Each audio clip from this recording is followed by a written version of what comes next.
What up, TCK Potters? Welcome back to the program. It is your boy Sky and Bobby coming back after a long off season for us, which is actually kind of short considering, but we just took off the NFL playoffs. We finished up in week 17, brought home some TCK titles for y'all, took off the playoffs, enjoyed the NFL playoffs, played a little DFS back and forth behind the scenes, enjoyed a really exciting Super Bowl. Now we have taken a breath and we're back in the hot seat. Bob is with me tonight.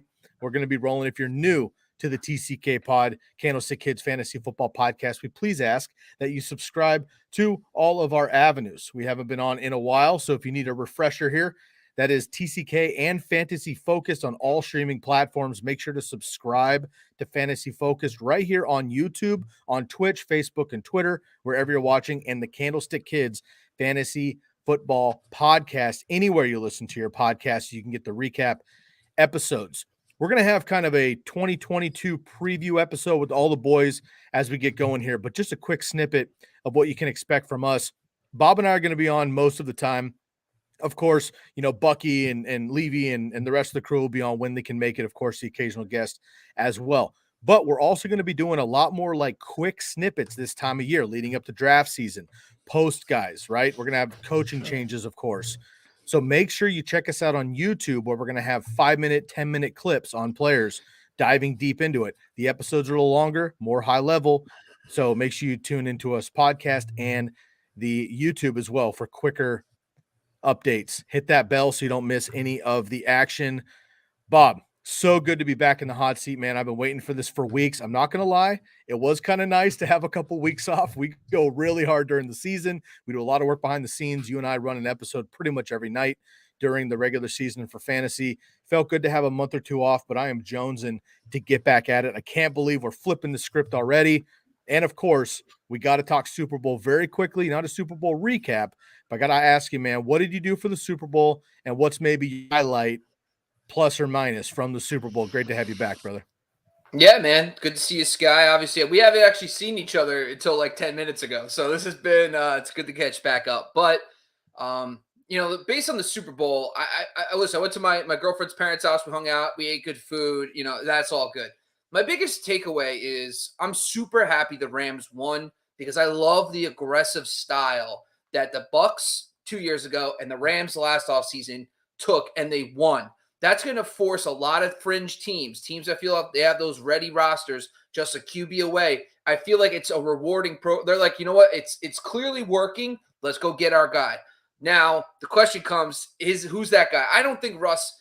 People forget that Russ and the Seahawks won 12 games 2 years ago. I always laugh because they were 3 straight seasons of double-digit wins, made it to the playoffs. And everyone's like, well, Russ is going to get traded. I'm like, why would the Seahawks trade Russ? They're just 1 year removed from a 12-win season. So, but, Deshaun Watson, those kind of players, you're going to see a market for those guys. And that's what I said. What about you, man? What was your biggest takeaway from the Super Bowl? First of all, on that, I haven't thought about that, and that's such a great thing to bring in. Of course, we're going to talk about all the free agent moves as they come up, the NFL draft, obviously, and the coaching changes, which is some of my favorite episodes over the season. Before we get to that, though, just what you brought up there, a team that's ready to go a quarterback away. 2 teams jump off the page for me. Washington, the Commanders at this point, Washington Commanders, formerly the Washington football team, and the Denver Broncos. Right? A lot of talk about Aaron Rodgers and Deshaun Watson, Russell Wilson, whatever. But there's other quarterbacks in the market also. And I think the Denver Broncos and Washington Commanders are a quality quarterback away. Great defenses, great young roster, good running game, quality coaching. I think both those teams are on the fringe to really make a push if they pull, a Brady out of nowhere, they pull a Stafford out of nowhere next season in the free agent market. So that's a great move. For me, look, I think a lot of people were rooting for the Bengals, but expecting the Rams to win. I thought it was just a fun game. I loved everybody on those rosters. I'm a huge Cooper Kupp guy. Small school up here in Eastern Washington with the red turf, by the way. Love Matt Stafford as well. I'm not really big into like the Jalen Ramsey and Odell Beckham, hype. It's not really my vibe, but Aaron Donald definitely deserves a ring. And I just thought they did a great job. They got, beat up by the Patriots a couple years ago, almost shut out in the Super Bowl. Sean McVay came back. They made amends, Burrow had a chance to win it, didn't. And you know what? A lot of people are making a comparison to like Dan Marino. Made it to the Yeah. Super Bowl against my Niners in 84. His second year, never went back to the Super Bowl, obviously never got his ring. If Joe Burrow could stay healthy, I think he's going to have more than one ring when it's all said and done. I'm sure the Bengals will be back sometime soon. I just thought it was a great game. Super happy for Cooper Kupp specifically. And it was just an entertaining game back and forth and then down to the wire.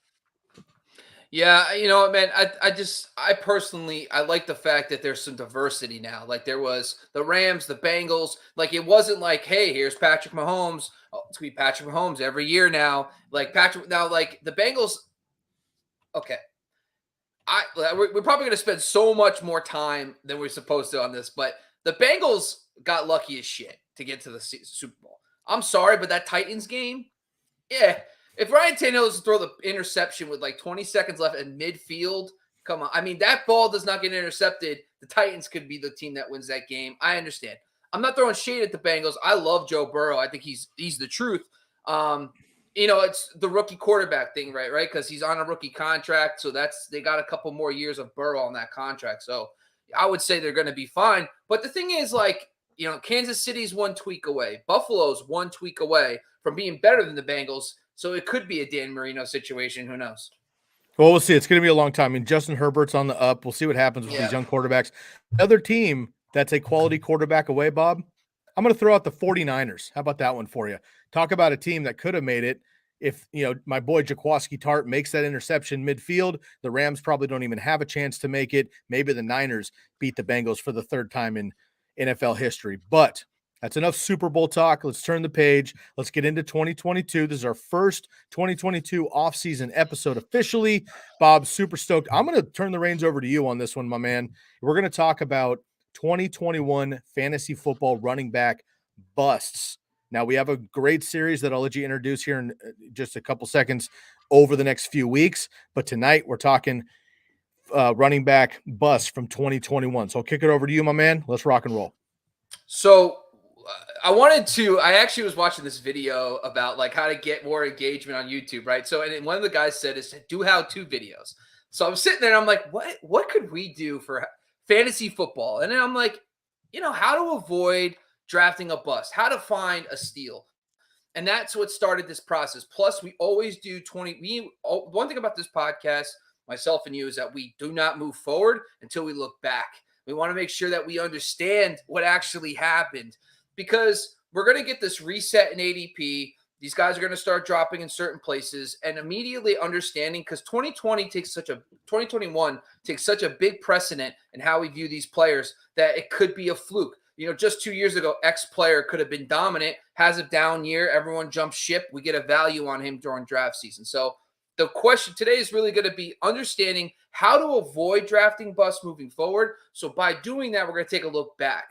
Injuries are key in a lot of these guys we're going to talk about today. We're going to talk a little bit about that. And then Sky is going to kind of dive into I'm going to have a bunch of info. Sky's going to tell you about 2022 outlook. We do have some very early ADP from PFF, which is, thank you. It's very nice that they have these rankings and stuff out already. But really the point of this episode is to understand that not only just injuries, some guys leave games early, but they don't technically miss the game. So figuring out, weeding through that, bad quarterback play, Ian Brock for the Saints, and how bad and much it impacts the Alvin Kamaras of the world is really important to diving into these type of things, because we want to know if a guy busts, what were the reasons, and can we actually factor that into next season? So that's going to be like the main focus today. Understanding each bust, talking about their actual stats, and also understanding their situation. So before we dive into that, is there a bust guy that really kind of gets under your skin just a scotch? Maybe a guy you were high on, maybe a guy you weren't, but is there a certain player that is a bust that you're a little bitter about? Sure. First of all, I think it's important to think of bust player. Okay, bust, all these bust, steal, breakout, all these are subjective a little bit, right? Like, Bob, if I draft somebody at, say, running back 4 and they finish at running back 8, I might be really bummed about that. You might think like, man, still finish top 10. I'm totally happy with that, right? A lot of it's subjective. You also have to either count injuries or don't, right? You can't count injuries for a guy like Chris Carson and not count it for a guy like, say, Kareem Hunt, Okay. So those are kind of like the mindsets where I'm trying to take it. One of the guys that I was really excited on this year and made me fade his teammate this year that ended up getting injured and I was really frustrated to see was Kenyan Drake. I came out early this season. I had, I drafted, well, I didn't draft any Josh Jacobs, but I had higher hopes for Kenyan Drake overall. My bold prediction was that Kenyan Drake was going to outproduce Josh Jacobs on the season. And my whole case preseason was that efficiency for Kenyan Drake to Josh Jacobs is not a conversation. Kenyan Drake just completely outproduces him with efficiency. But of course, Kenyan Drake did not get as much workload. When they had equal work, Kenyan Drake was as efficient, but Josh Jacobs scores touchdowns. Love that for fantasy football. Jacobs stayed healthy. I didn't know that would happen. The offense played pretty well this year with all that was going on in Las Vegas. Didn't think that would happen. Then then Drake went down and Jacobs basically had the entire, pie to himself at that point, even limping to the finish line, with his terrible efficiency once again. Nonetheless, Kenyan Drake, unfortunately, was a real bomb for me because I expected a better year. And if he stayed healthy, I really do believe that he would have had a much better year in what was a much improved Raiders offense this season. Now let's dive into these guys. First one, of course, is going to be the obvious one. We start at the top. It's Christian McCaffrey.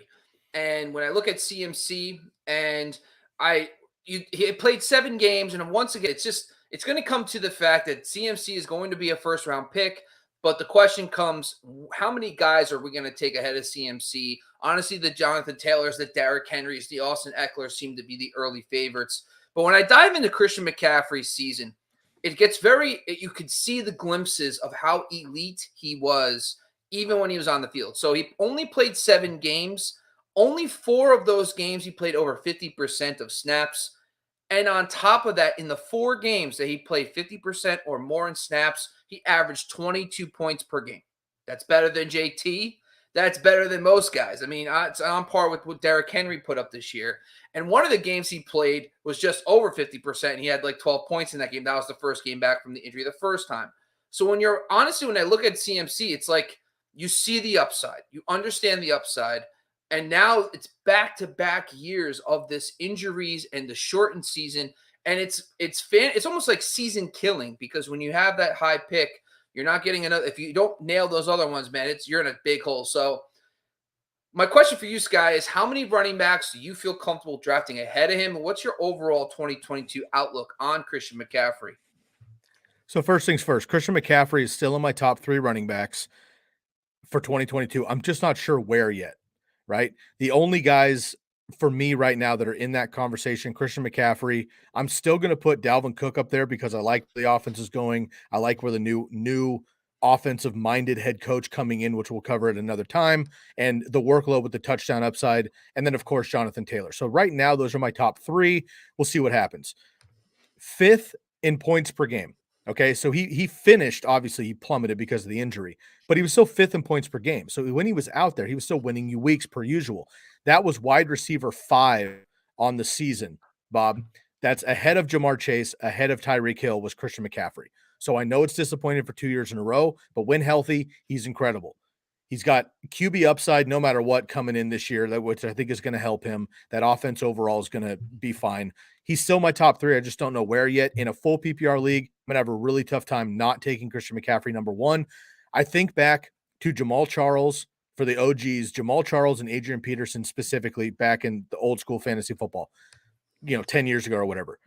They were bona fide top 1, top 2, top 3 if they were healthy, but they got injured a couple seasons and it killed your team. That's going to happen with running back specifically in fantasy football. Okay. When Christian McCaffrey's healthy and if he gets better, he's going to be fine. Think of Dalvin Cook. First couple seasons, everyone wrote him off because he got hurt. He's been healthy the last couple years. He's been absolutely crushing it. I'm still all in on Christian McCaffrey. Brings us to another guy, Dalvin Cook. And a lot of people are not going to sit here and say Dalvin Cook was a bust. But when I was looking through this information, you have to understand something. Dalvin Cook, I was genuinely surprised to find out he finished outside the top 10 in both points per game and overall. So I know overall seems obvious because he missed a couple games, but on a points per game basis, this guy finished outside the top 10. That was probably hands down one of the most surprising things of this whole entire thing. ADP RB2, finished as points per game RB11, overall RB15. That is also not getting it done. But the most interesting fact is when he was on the field, he was also not producing. Now, a couple factors really brought this out for me. Lowest yards per touch of his entire career was this season. Lowest touchdown rate of his career this season. He had 15 carries inside the 5, only converted 3 for touchdowns.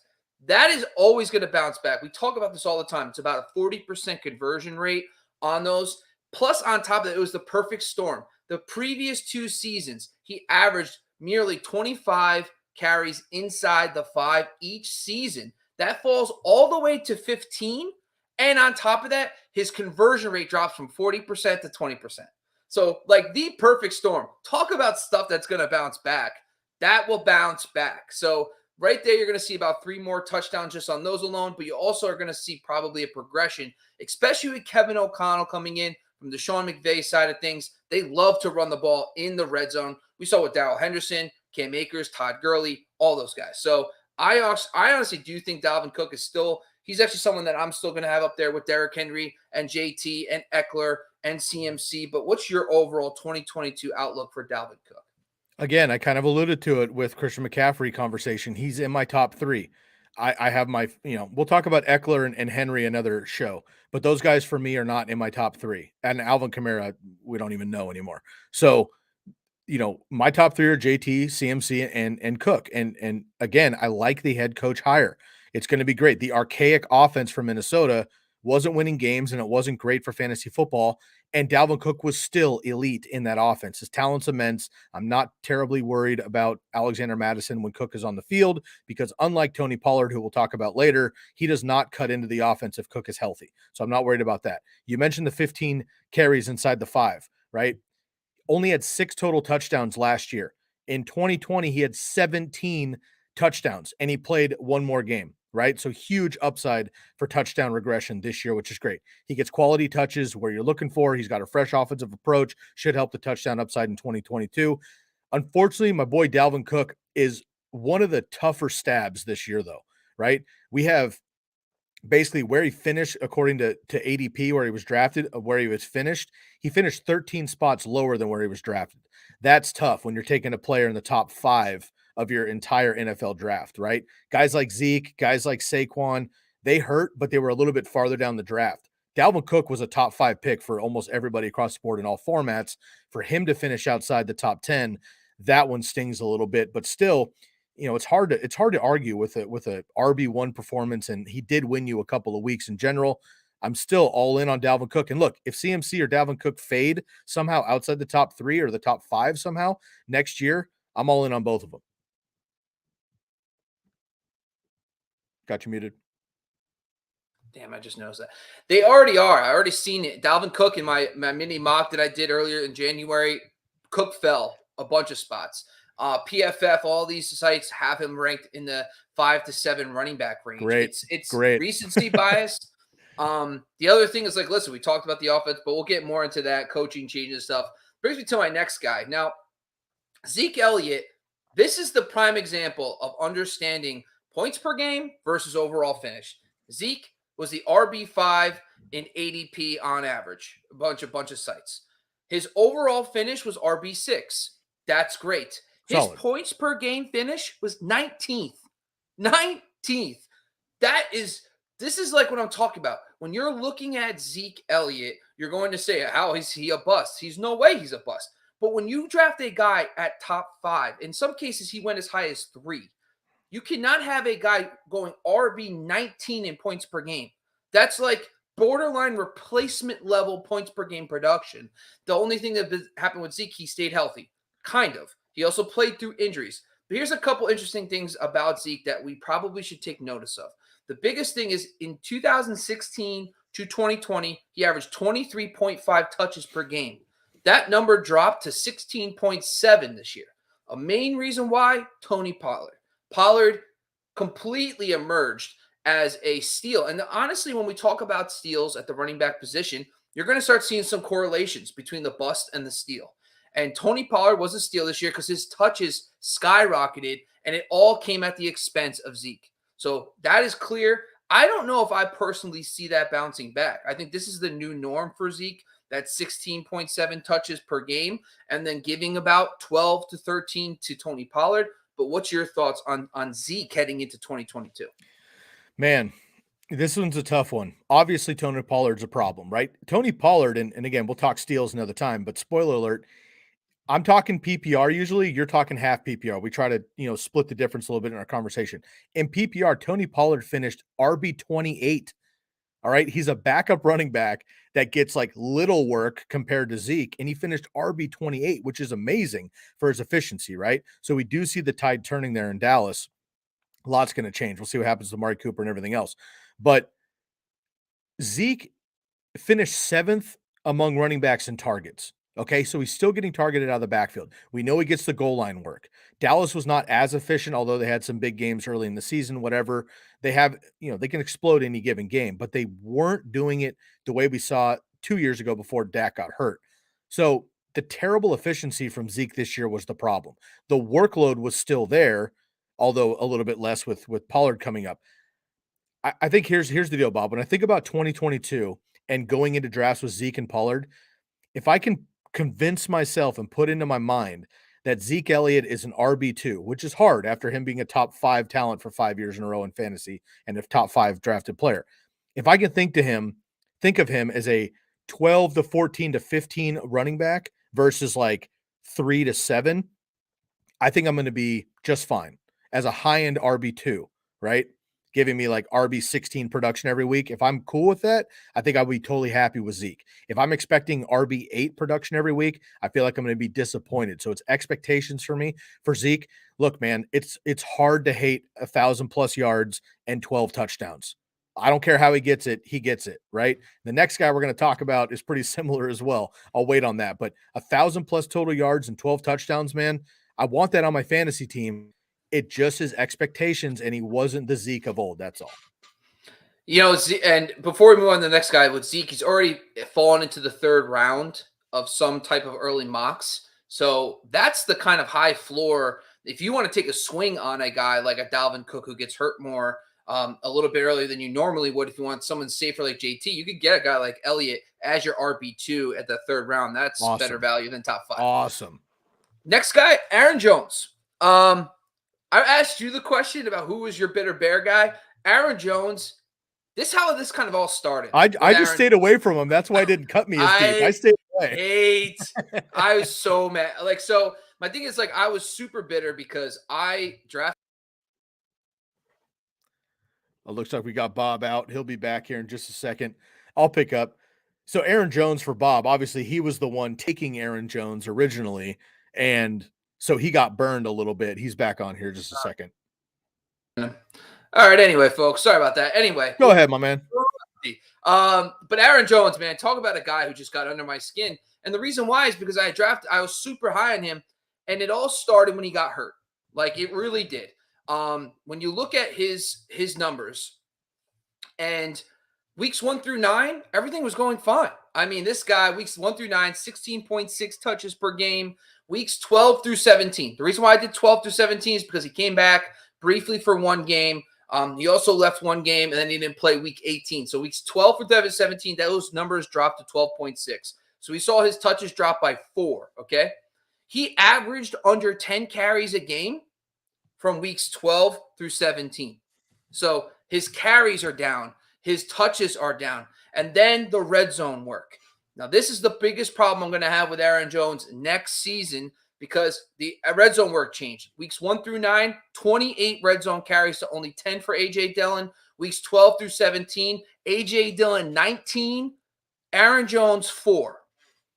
So his entire red zone work was gone. He was used more in the passing game. Another thing was with Aaron Jones was he had 1 monster game.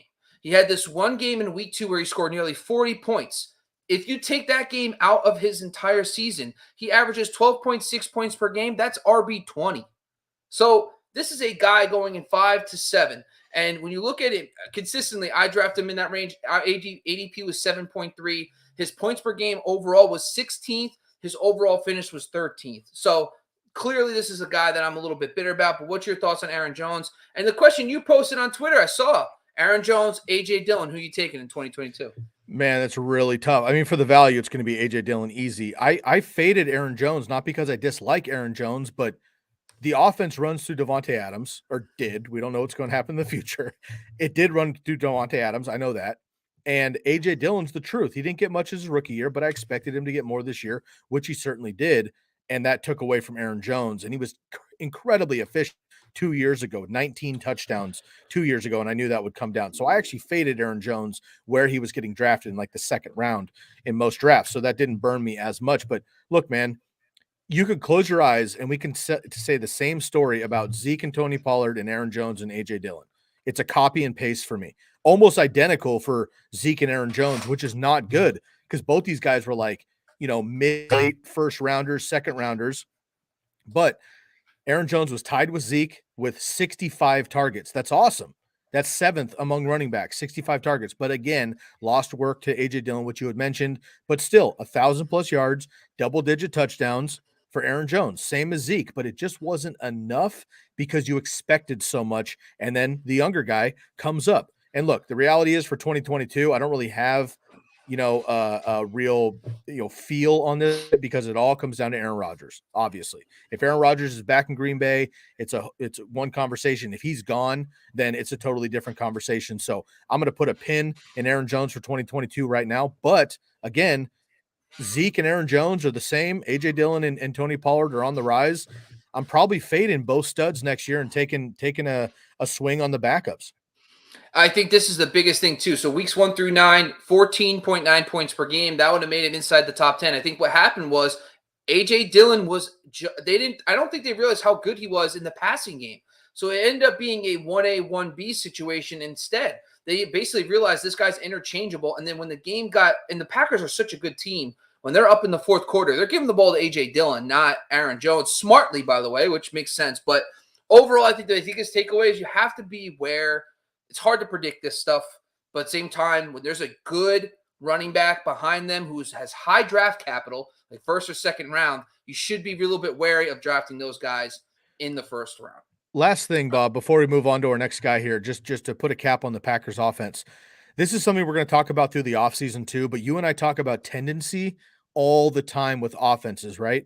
Jamal Williams, my boy, goes to Detroit, right? Outside of getting hurt, when DeAndre Swift was done, Jamal Williams was my man. He was crushing it. He was great for Green Bay when they used him in limited work the last couple of years behind Aaron Jones. A.J. Dillon, I don't think, is the receiver or the athlete that Jamal Williams is. They're just different type running backs. But they want to use two guys. Why not use that guy? You're right. In the cold, late in the season, late in games, fourth quarter. A.J. Dillon's a monster. Why not give that guy more work, keep Aaron Jones healthy? It just, you start doing the math in your head, man. It was easier for me to fade. I'm sorry you got burned. Next guy's going to hurt a little bit, my boy, Saquon Barkley. Oof. Barkley, well, the good news is if you listen to our podcast, you probably have no Barkley. We never really talked. We were Zero all Barkley. off Barkley. You were probably the flagship of that. Neither of us really were high on him anyway, but ADP 8.5. He finished in points per game, RB 35, overall RB 31. I am about to sit here and throw a lot of numbers at you, so put your seatbelt on. I'm going to throw you right back to the fire, Sky. Hope you're excited. There is something that's clearly obvious. When the Giants were out of it, they dialed back Saquon Barkley's touches and his snaps. Prior to this season, he averaged over 21 touches per game and 83% of the snaps. Okay? Remember those numbers. So when I looked into this, I said, all right, what was the problem? So in the games that he only had 7 games of 17 or more touches. In those games, he averaged 19 touches per game, 14.3 points per game. That's 0.75 fantasy points per touch. 0.75 is actually very good. Why is this important? Then he plays 6 games where he's under 17 touches. Remember, his career average is 21. 6 games, 11.7 touches in those games, 5.1 points per game, and 0.43. So what does that tell you? When Barkley's getting the touches, he is producing for fantasy. When he's not getting touches, he just does not get into the flow, and it craters. Best part is it correlates perfectly with his snap percentages. He only played 5 games of 75% of snaps. He averaged 17.8 touches in those games, 14.2 points per game, 0.8 points per touch. That's very good. That's on par with guys like Alvin Kamara, 0.8 yards per touch, fantasy points per touch. In the games he didn't hit 75% of snaps, those dropped 8 games, 14. That drops to 7.4 points per game in those contests, 0.52 points per touch. So clearly Barkley was a product of the situation. They just never got him into the flow of games. It was completely terribly done by Joe Judge. Now we get Brian Daboll. Let's go. Super excited about that. But what's your thoughts on Barkley now? He's fallen, looks like 4-5 to the 4th, 5th round. Are you willing to take a shot on Barkley in those rounds?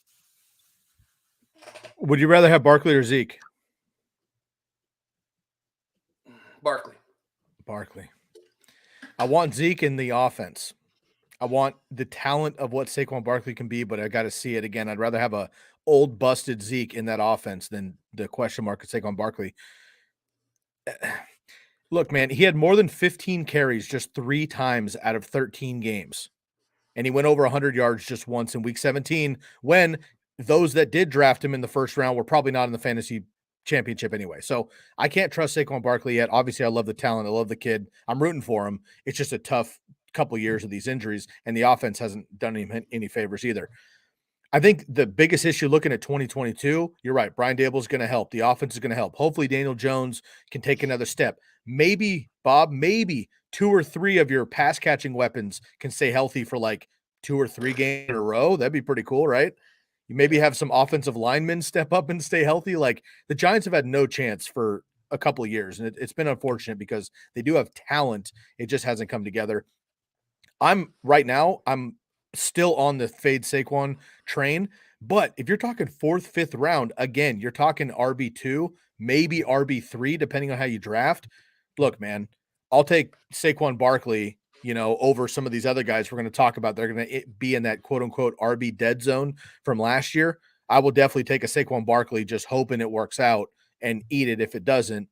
If he's in the 4th or 5th round. But if he creeps back up in the 3rd because he looks good and he puts out a quad pick and he's fast all of a sudden on the field and he's back up in the back of the 2nd round, I'm not going to draft him. There's no chance. Yeah. Well, we'll see, man. I listen, I'm a big fan of Brian Daboll. We'll get into all that crazy Me too, shit but later.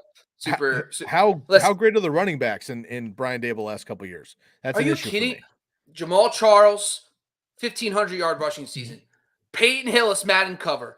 Reggie Bush, 1,000-yard rushing season. Devin Singletary, the last 7 weeks, 18 touches per game and dominated for fantasy. Dominated. I understand the Josh Allen thing and all that, and he was more pass heavy, and I get that. But man, they finally just gave up on Moss. They gave up on Matt Breida, and they just moved into Devin Singletary. And my God, that guy exploded. He was so good down the stretch. But yeah, can I preemptively wet your whistle just a little bit before we move on? You're a big time Giants fan. Anyone watching on the screen, you got the Giants flare in the background. You're the Giants guy on the podcast. Bob, is there a chance at all that Daniel Jones could be 75% of Josh Allen in a season or two? Yes, 100%. Same skill set, same size. 100%. Oh my God. How about that? The thing is, you got to understand, man, when it comes to Daniel Jones, it's always been his health and the players' health around him. I mean, how many games did Barkley, Shepard, Galladay, Slayton, Tony all play together? I mean, maybe 1, 2. I mean, come on, like his entire weapons. And then Joe Judge and the way they handled that situation. Jason Garrett, all that stuff was a disaster. I think Brian Daboll, he brings some clarity to the offensive side of the ball. But yeah. I'm rooting for you, bro. I'm rooting for you. That's good. We can't all have Jimmy Garoppolo. You know what I mean? Oh, man, lucky us. It is what it is. Yeah. All right, let's do one more, and then we'll do a quick commercial break. Let's talk about Clyde Edwards-Helaire. And CEH, in my opinion, when you look at his numbers, it started off kind of weird, right? He has the 2 slow games. Then he rushes for 2 100-yard rushing performances. Then he gets hurt. Then he comes back. He has a couple decent games. Then he gets hurt. And my problem with Clyde Edwards-Helaire, so when you look at his ADP, was RB14. He finished 28th in points per game and then 39th in overall finish. And that's a lot to do with injury. In the 8 full games he played, he averaged 15.1 touches per game and 12.5 points per game. So 15.1 touches and 12.5 points per game in the 8 full games he played. So there is something there. Those numbers are top 20 running back numbers. That's right around, it's still a little bit lower than his ADP. The problem is you can make an argument McKinnon and Darrell Williams looked just as good or better in certain spot starts. And that's where the problem comes for Clyde. Now, I think this offseason, we're going to have to watch what they do with McKinnon. If they re-sign him again, I would be a little bit worried to draft Clyde. But if McKinnon walks, it's just him and Darrell Williams. Listen, if you look at the game logs down the stretch, he didn't get a lot of touches, but man, oh man, was he running the shit out of the ball. So I think there is some glimmer of hope and some value because his ADP is going to slip dramatically next season. So what's your thoughts about Clyde heading into 2022? Yeah, 2022, you hit the nail on the head, man. It really depends on Jerick McKinnon. Look, he was with my Niners for a couple seasons, never played because he got hurt a couple seasons in a row. And then he was the backup for Adrian Peterson back in the day in Minnesota. We were all waiting for him to get that chance. It took 5 years for him to get into Kansas City, get an opportunity, and show his stuff for like 3 games, and we saw the athlete he can be. If he's back, if Williams is back, if Gore continues to excel, then I think CEH is in trouble. Although I don't see any scenario where he's not the starter coming into the season, and I want the starting running back for the Chiefs and the Andy Reid starting running back and all that kind of stuff. But again, not as my RB1, great kind of a flanker PPR RB2, RB3, but definitely not as my RB1. If I go like 0 RB and I got 3 or 4 studs at pass catcher and CEH is the number 1 guy, maybe, but still I'm not comfortable with that because Andy Reid uses multiple guys. Patrick Mahomes doesn't care about a running back at times. And he's just not that type of dude to get the work in the red zone, although he was incredibly efficient this year. So, again, you mentioned the 2, week 3 and 4, he goes for 100 yards, but he had no more than 82 total yards in any game the rest of the season. A lot of competition, great offense, but not run-centric. As of right now for 2022 with ADP and all that early, I'm probably fading CEH. All right, so we're going to take a quick commercial break before we dive into the rest of these guys. The good news is those are kind of the heavy hitters when it comes to RB bust. We have a couple more we want to talk about. We'll be back right after this from a quick commercial from Care Factor. We'll be back right after this clip. Where are we? Hey TCK Potters and Fantasy Focus community, are you looking for options for hair loss? There are many options out there for treating it. However, most products treat the cause, such as DHT, and don't do much to support the growth of new and stronger hair. It's like removing harmful weeds from your lawn, but not doing much to fertilize the grass. That's why the Fantasy Focus and TCK team has partnered with Care Factor. Care Factor saw this problem and focused their research on finding just the right combination of biosynthetic growth factors and an innovative delivery system to promote fuller, stronger looking hair. So whether you're a listener who suffers from various forms of alopecia or even stress-related hair loss, the Care Factor treatment is the perfect scalp-friendly solution that can help and influence stronger and healthy hair throughout all stages of the hair life cycle. And now, exclusively for TCK listeners, use the promo code TCK at checkout to get 15% off all products at shop.mycarefactor.com. That's shop.mykerafactor.com. Care Factor, skincare for hair. All right, let's get into it. And listen, now the rest of these guys we're going to talk about, they probably didn't cripple you that much. But the first guy is Chris Carson. I wanted to bring him up. Chris Carson really wasn't much of a bust on the field. So his first 3 games were very good. I mean, he had 13.2, 15.1, 15.2 points per game. And then he had the game that he goes out in. He only has 3.6 points for that in that game. He did start getting a full workload, though. It wasn't like he didn't play a full allotment of snaps. He only played about 45%. But the other thing with Chris Carson is the Rashad Penny stuff. I mean, Penny goes absolutely bananas down the stretch. Now he's a free agent. Carson technically is under contract. We'll see how that goes. But ADP RB 16th, points per game 24th, and of course overall 76. I guess the question comes, what are your thoughts on Chris Carson in 2022, or are you buying that Rashad Penny down the stretch? I will be honest, and Bob, you and I went back and forth preseason last year, dynasty talk with Dweez, everything else. I've been fading Rashad Penny because he hasn't been healthy. I'm all about San Diego State. Shouts out to San Diego, of course. He was a hell of a runner in college, came out as a great prospect, but he's been injured since. I haven't seen it. I can't buy it. What he did over the last month of the season, man, might straight up not allow Chris Carson to have his job back, period. So what do I feel about Chris Carson? I don't think it's up to me because he might be the backup at this point. You might be getting Chris Carson in the 10th round as the backup to Rashad Penny in the 4th. I mean, that's like a reality once we get to draft season. So he missed 17, 18 games over the last 2 seasons. Obviously, the huge, serious neck injury, Bob. I mean, that I'm not saying it's going to at all, but that's the type of injury that could end a career or shorten one, especially at a running back position. Unfortunately, I hope not, obviously. Very tough runner, tough running style, suffered a couple serious injuries and the rise of Penny. Like I'm out either way on Chris Carson because he's not going to be, a 7th round draft pick where you can get like Melvin Gordon value out of him. I think if he's healthy and he's a starter, he's going to be like a 5th rounder like usual. And I just don't trust it because I think Rashad Penny's the truth. And Pete Carroll wants Rashad Penny to be real. And when he was healthy and with Russ, if he comes back and they run it back, I think they're going to be just fine. So honestly, I'm probably out on Chris Carson, at least as of now. This one hurts a little. Miles Sanders. Hurts who? Now with Miles Sanders, okay, I put out a stat recently about how he had no touchdowns. This guy couldn't find an end zone if he didn't want to. I mean, it was nuts. If he tried, he was allergic. I feel like every time he would rush down to the 5-yard line and he would get pulled and then someone else would score. Miles Sanders, ADP 20th, finished 44th in points per game for running backs and 45th overall at the running back position. He was a bust. But when I tell you there is a room, I don't know if I'm going to quit him. I'm sorry. I know I love the pain, but hear me out on this. Weeks 1 through 6, when he was healthy, the Eagles were 30th in the NFL in rushing attempts at 17.8 points, 17.8 carries per game. Week 7, going into the Raiders game, Nick Sirianni says, I want to get the ball, run the ball, run the ball. The first 3-4 minutes of the game, Miles Sanders has 6 carries, gets hurt, done, out for a couple weeks. From that time frame, the Eagles, week 7 through 18, was number 1 in rushing attempts per game at 35.5. That's twice as many carries per game.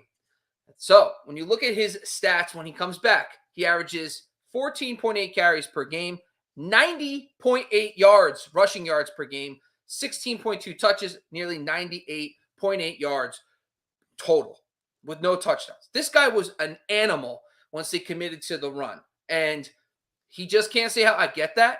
And I know that. But man, oh man, if you sprinkle in a touchdown or two during that stretch, he is a legit league winner down the stretch. Unfortunately, he cannot stay on the field, but there is some room for options. I know, Sky, you're going to tell me I'm crazy, but what's his outlook for 2022? Kenny Gainwell. Remember my favorite draft pick, Kenny Gainwell? Yeah. RB 41 on the season. Miles Sanders, RB 44 in PPR leagues. I should have made a bet on my boy Kenny G. Anyway, the Eagles did finish with the most rushing attempts in the NFL. They were on fire. You're right. But Sanders only played half of those games. In PPR, he was RB 22 weeks 11 through 15, and then he got hurt again.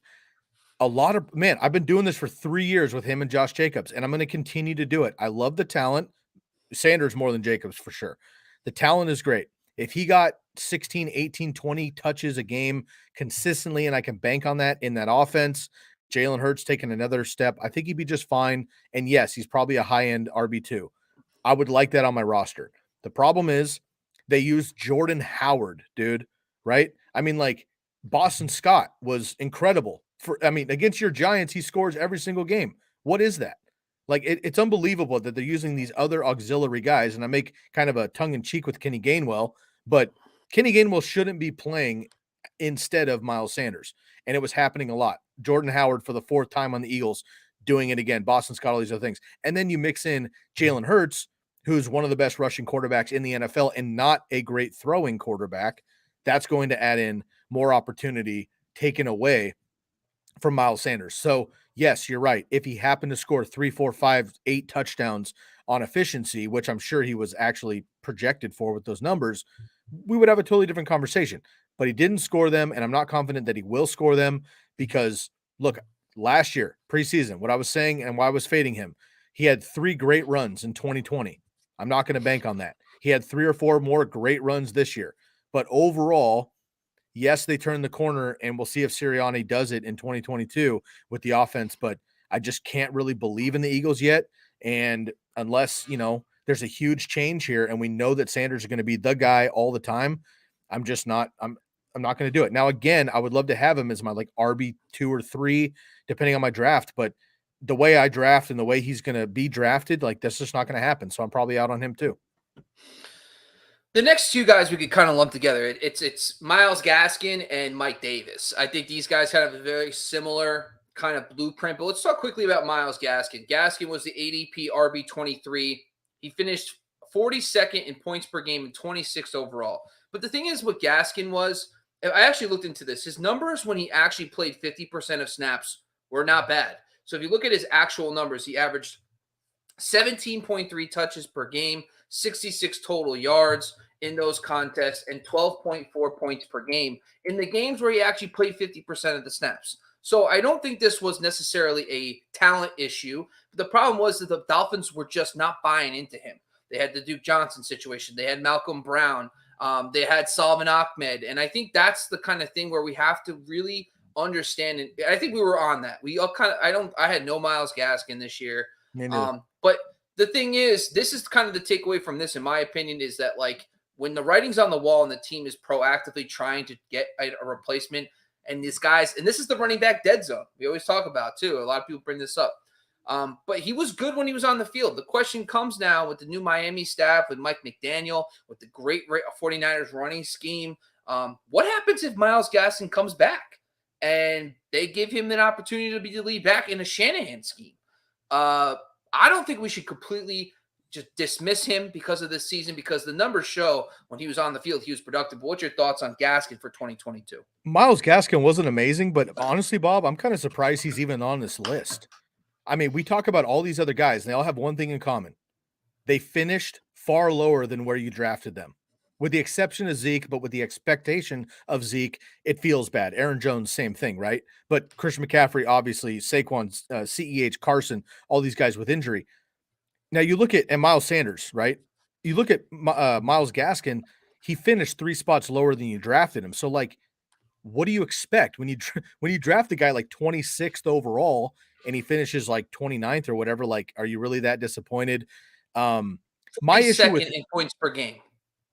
What's that? He was 42nd in points per game, though. That's my issue.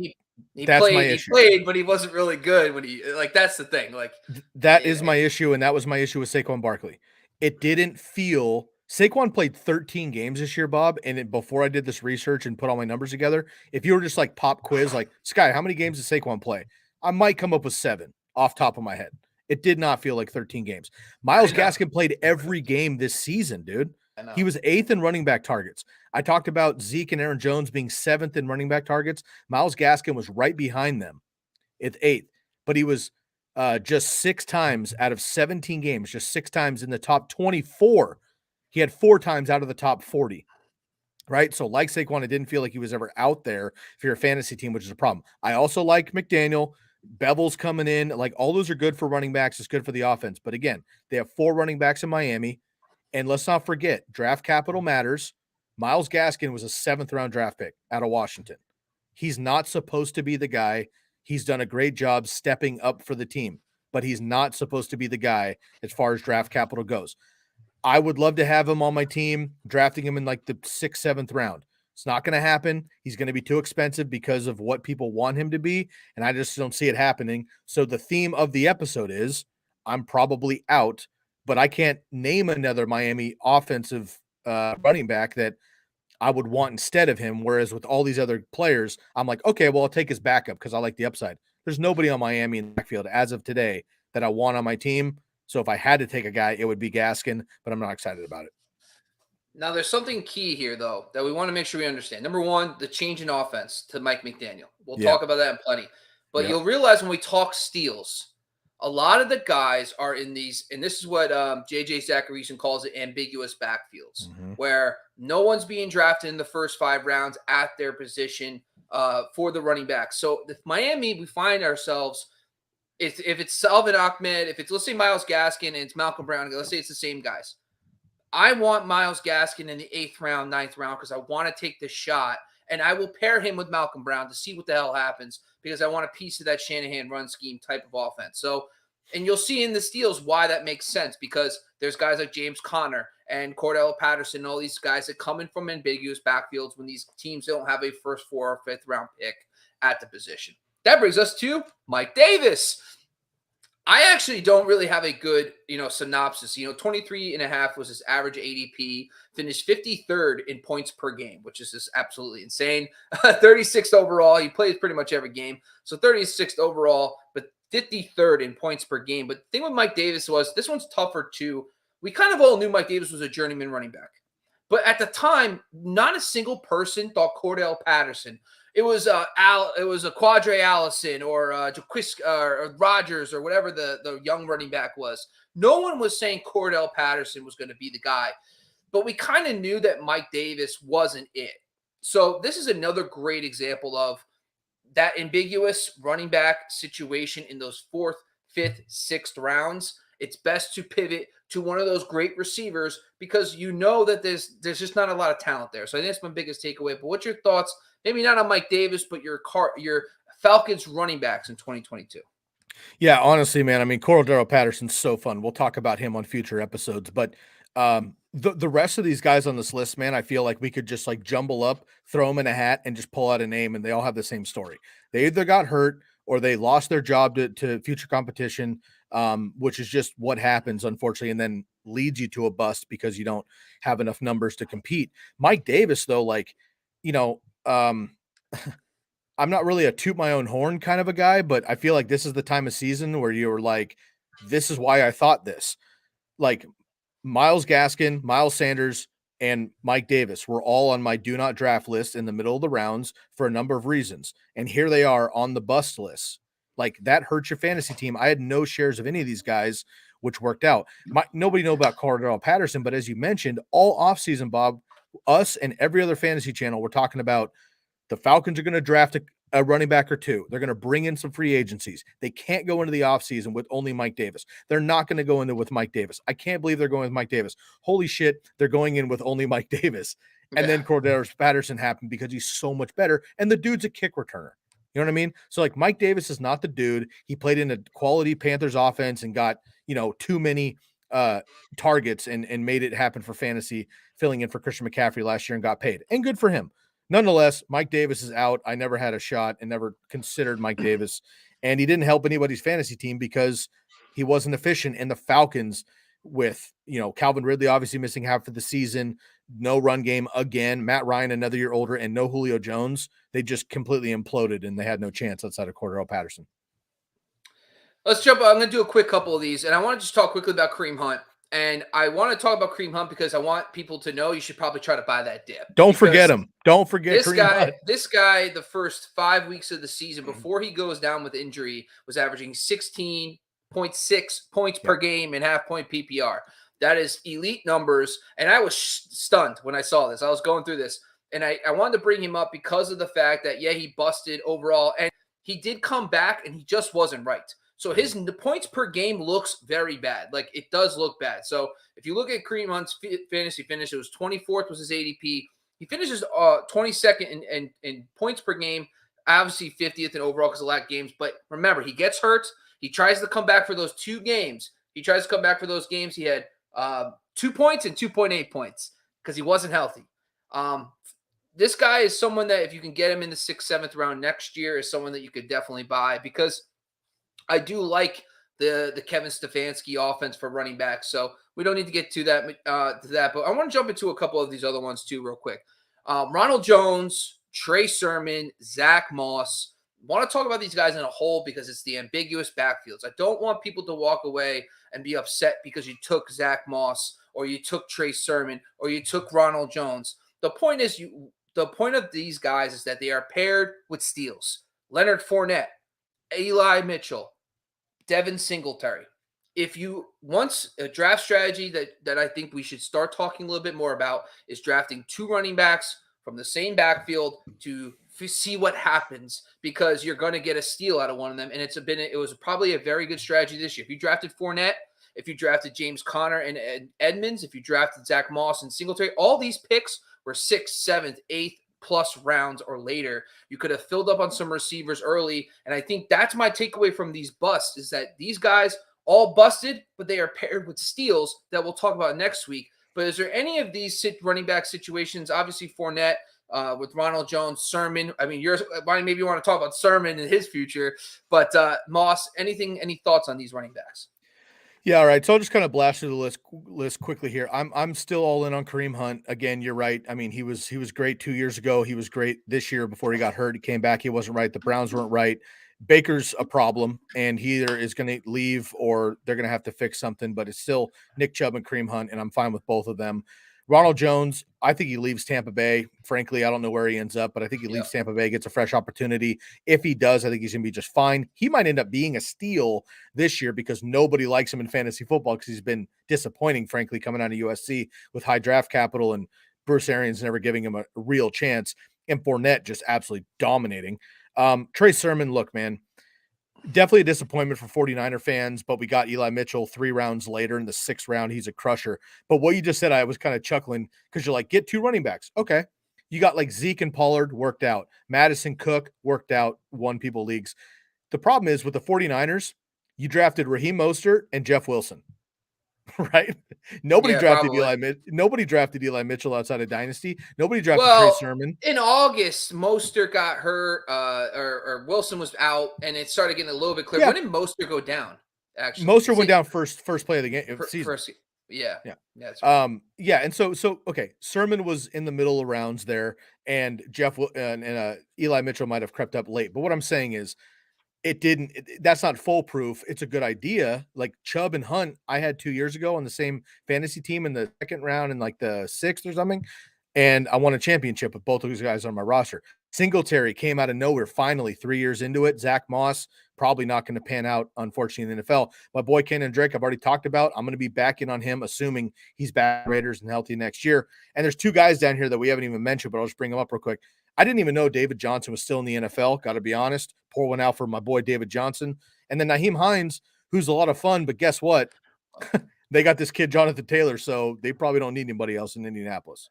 I want to talk quickly. So David Johnson, listen, that one is just, when they blew up the team, no Deshaun Watson, they didn't have a shot, and the new coaching regime comes in, and there was Rex Burkhead, Philip Lindsay. It just didn't make a lot of sense to. So reason why I put him here, though, is that sometimes that, like, you have to continue to listen and read the writing on the wall. When they were not committing to David Johnson. So even he wasn't a big pick. But the one thing I want to bring up, though, about the 2 running back thing is that it's where you're drafting the 1st and the 2nd running back.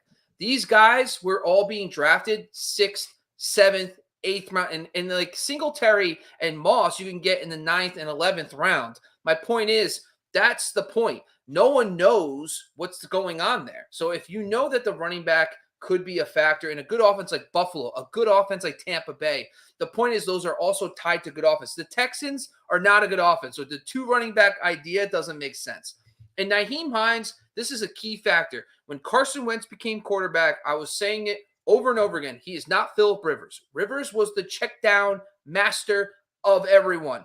And I know Jonathan Taylor became a bigger factor, of course, but it was also because Phillip Rivers threw the running back more than anybody. So that was the bigger factor too. Carson Wentz was not like that, and Hines was busting. So I don't see an area where Hines can bounce back unless they go to a different quarterback, which I don't know who they're going to get at this point.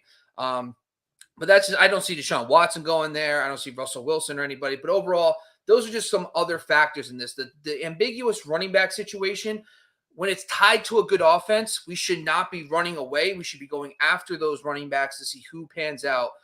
Because there's a big difference between the Texans and the Bucs in that situation. All right, Sky, before we go, any final thoughts? I know this has been a lot of negativity. Of course, the first podcast comes back. We only talk bad about people. But I promise you next week we're going to talk steals, a lot of positive vibes. Is there anybody we haven't talked about? Any other takeaways and final thoughts about busts for 2021? No, again, I think we covered it, and we're going to get into so much over the offseason, but I'll leave it with this. Again, you have to have the mentality of you either count injuries or you don't. I think it's so simple to say, but it really does matter.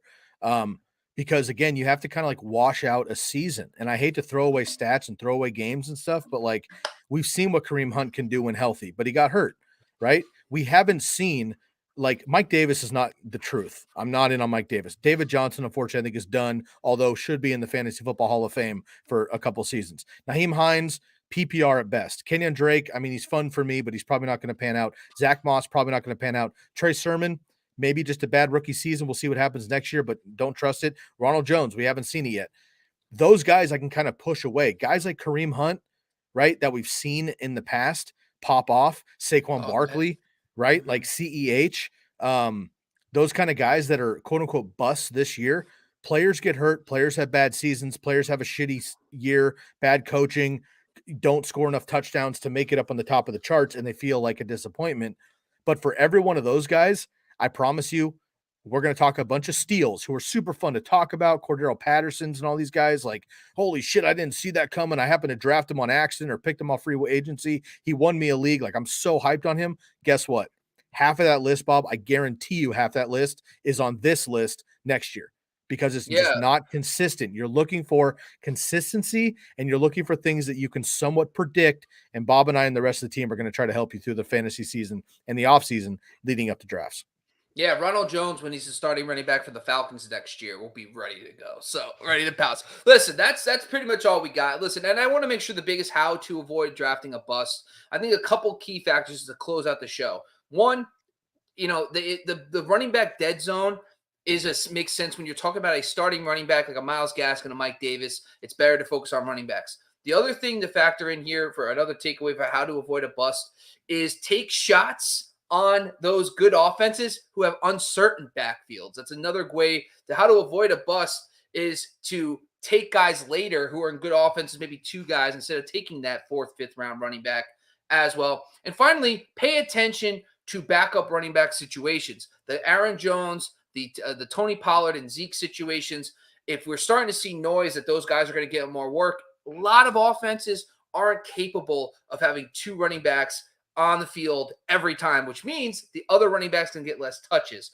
And finally, we can't avoid injuries. Injuries, it is what it is. You're going to have the CMCs of the world and stuff like that. You're going to have tough breaks like Dalvin Cook. I mean, his touchdown regression just happened. There's no way we can avoid that. So I think it's just more of an understanding of how to understand trends and versus flukes. Like Dalvin Cook, I guarantee will bounce back. So hopefully this is all helpful for everybody on how to avoid those busts. Sky, any other how-tos before we close out? We're out of here. There's only one name that might be on this list, but we're not going to talk about him until we figure out what's going on. That's Alvin Kamara, right? A lot happening in New Orleans, could be on the bus list. We're not going to talk about his legal situation or his look in 2022 until we have more information. But he's one name that people might be like, hey, what about Kamara? I drafted him top 3 and he's should be on this list. We're just not going to cover him until we know more. All right, man. Well, I'm Bobby LaMarco. Once again, this is the Candlestick Kids Fantasy Football Podcast on the fantasy-focused YouTube channel. We're going to be back every week talking on these podcasts. We're also going to be on a lot of fun clips. Shout out to our sponsors, I Believe Podcast Network. And all these episodes are brought to you by BetOnline AG on the Believe Podcast Network. Sky Gawasko, I'm Bobby LaMarco. We are out of here.